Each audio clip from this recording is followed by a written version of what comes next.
in 12 months. This was decided by the International Court of Justice. There's also the decision by the UN General Assembly and the call for a conference that will take place in Geneva next month. I call upon the AU member states on this occasion to participate in this important conference.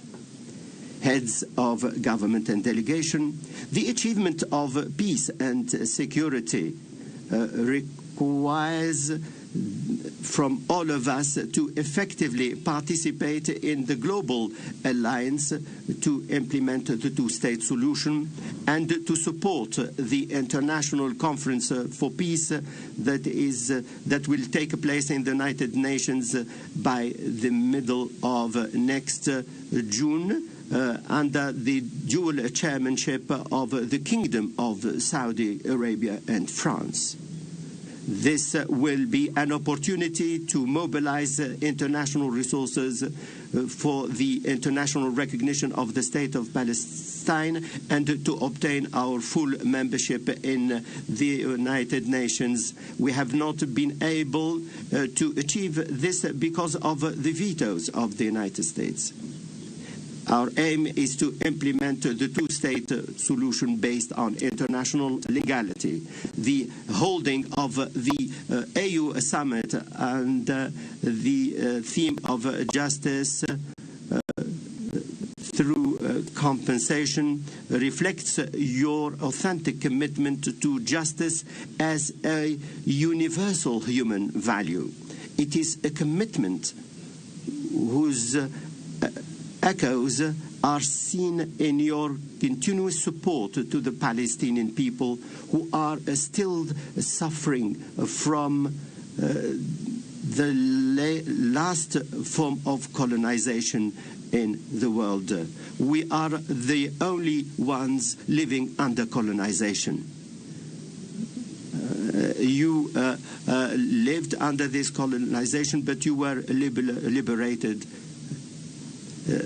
Finally, we reiterate our thanks to the African Union and the member states for their continued support to the struggle of the Palestinian people to cherish their freedom and independence. And we wish your summit full success and more prosperity for the African people and their free peoples. Thank you very much for your attention.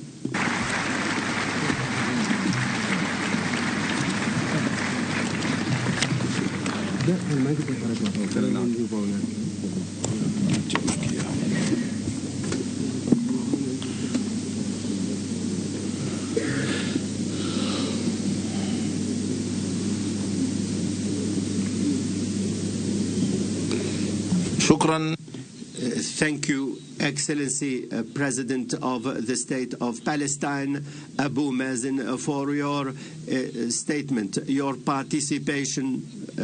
Mr. President confirms the continued support of the African Union to the Palestinian cause, full support. We invite His Excellency Mohammed Sheikh Al-Ghazwani, President of the Islamic Republic of Mauritania and Chairperson of the African Union, to deliver his opening remarks. Excellency.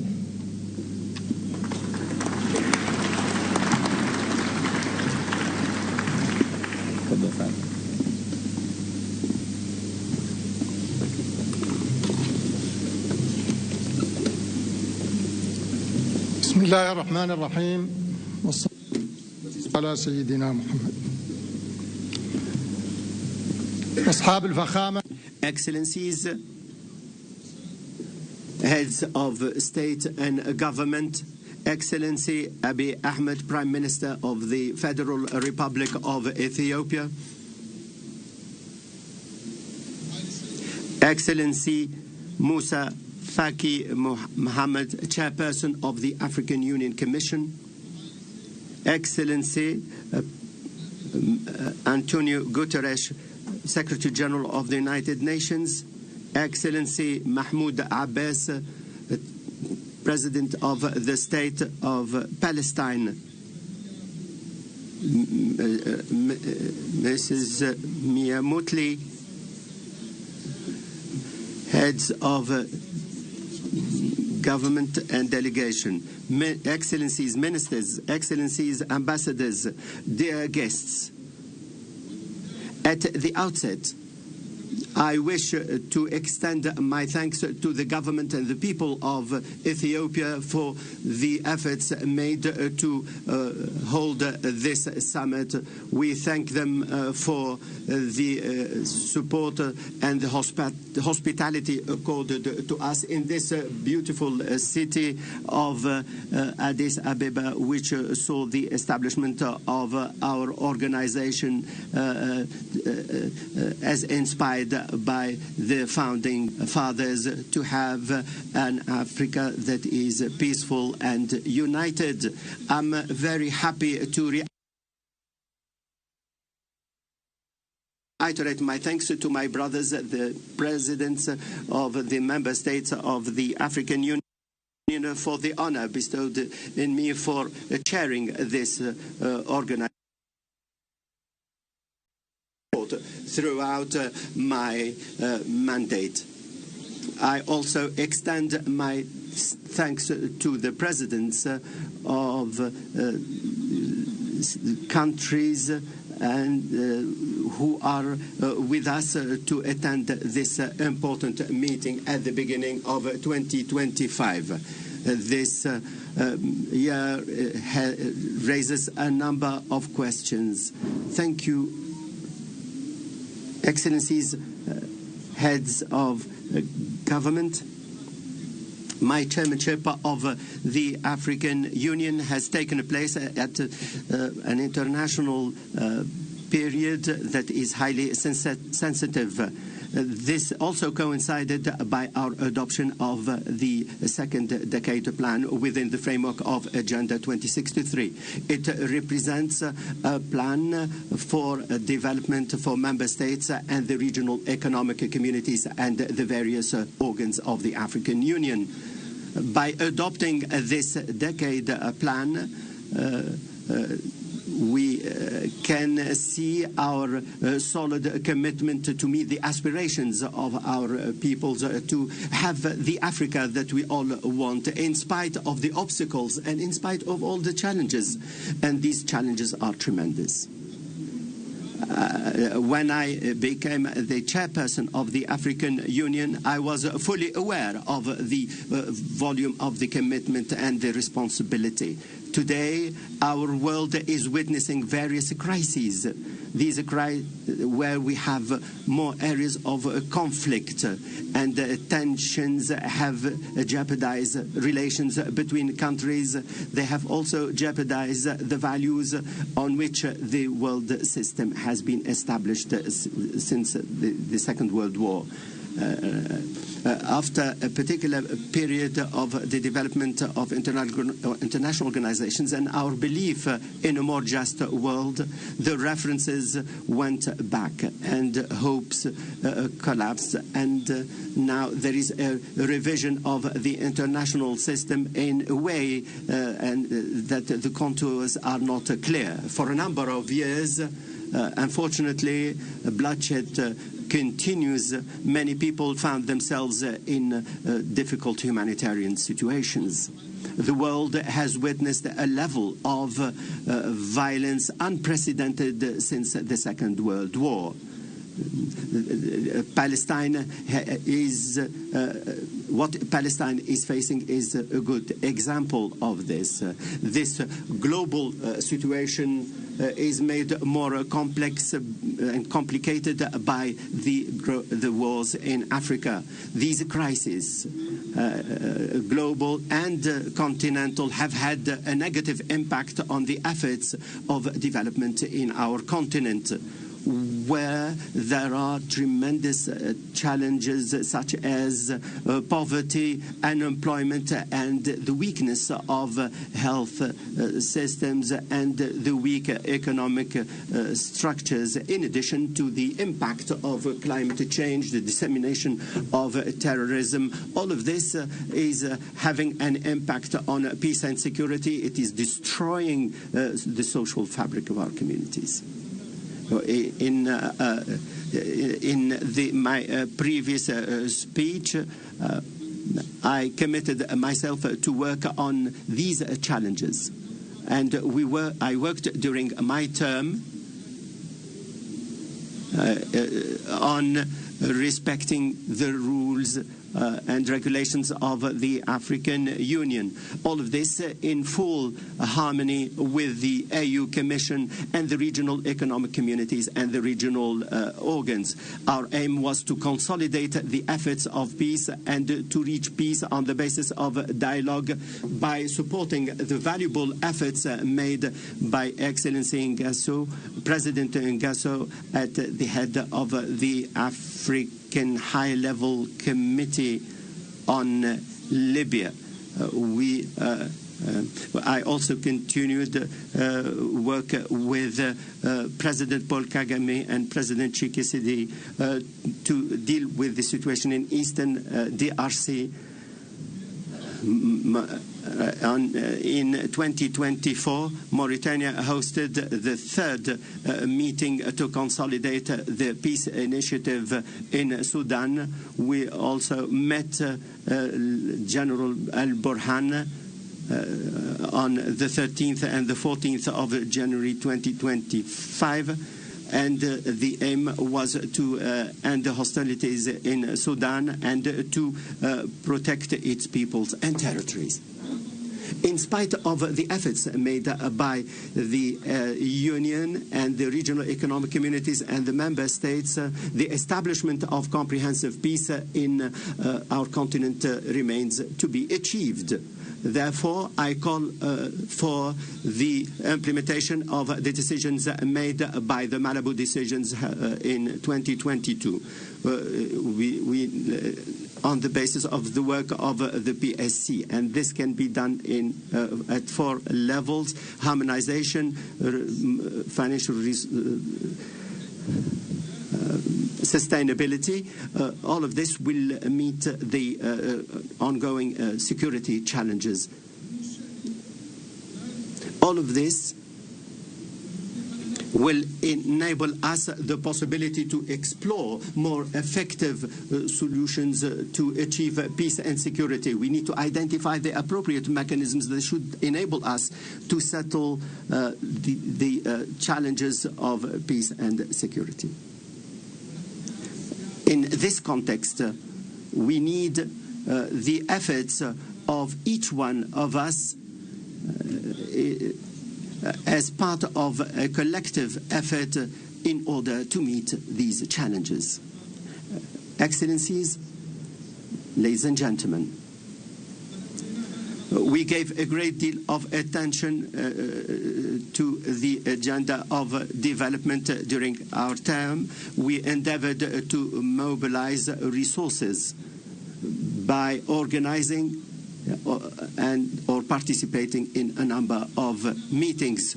We organized with His Excellency Samuel Ruto in the Nairobi summit to support the resource mobilization. We consolidated this with our work with President Hassan Ouattara on the occasion of the economic summit held in Abidjan. This represented a landmark in resource mobilization for our organization. The efforts of support have led to renewing the mobilization of resources.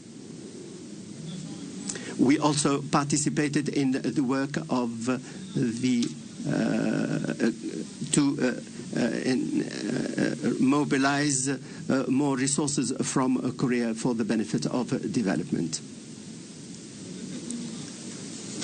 The volume reached for Africa from 5.6 $8.5 billion to $10 billion, in addition to $14 billion to finance exports for countries investing in our continent, in addition to the 4th edition of the China-Africa Summit at the level of the heads of state. China declared to devote $50 billion to boost development in our continent. In addition to the efforts made for resource mobilization, we endeavored during our participation in the 7th meeting in Italy and the BRICS meeting in Russia in October.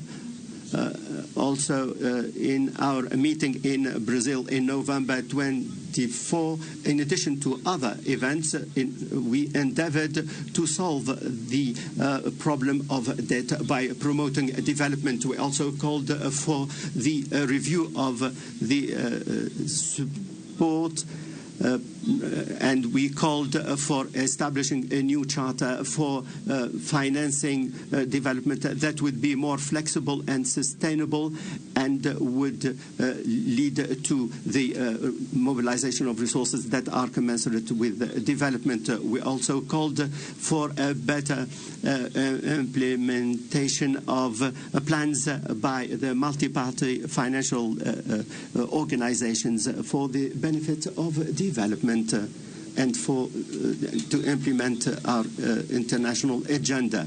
In addition to resource mobilization, in order to promote development, we endeavored to turn our resources into an effective and sustainable development that can meet the faced challenges. These challenges have been worsened by the various crises. In this context, and in line with what was indicated, we called for a more flexibility to enable people to access education. In line with the theme for last year, we had this meeting in Mauritania in collaboration with the African Union. A continental meeting on education and employment of youth. This meeting was held in Nouakchott. The aim was to integrate youth and employment and to youth represent the majority of the people, and these youths face the dangers of violence, radicalization, and illegal migration. I call upon the summit to adopt the Nouakchott Declaration because it calls for a sustainable education to support peace and security and to create jobs and to reduce unemployment and precarity. African youth need an effective educational and training system. They also, like other African citizens, need health systems that enable them to have access to good quality health care. This will enable them to deal with the arising health issues as witnessed in our continent, such as the smallpox, cholera, and the like. In this context, I would like to hail the work carried out by the Africa Disease Center in dealing with the sudden health crisis. I congratulate Dr. Jankaya for the pioneering work done in this regard. Today, I will present a detailed report on this issue. Excellencies, ladies and gentlemen, in line with the Dhaka Declaration on food security and the following, we held two exceptional meetings to consolidate the agricultural systems. The first meeting was held in Nairobi in May 2024. It dealt with soil and the use of fertilizers.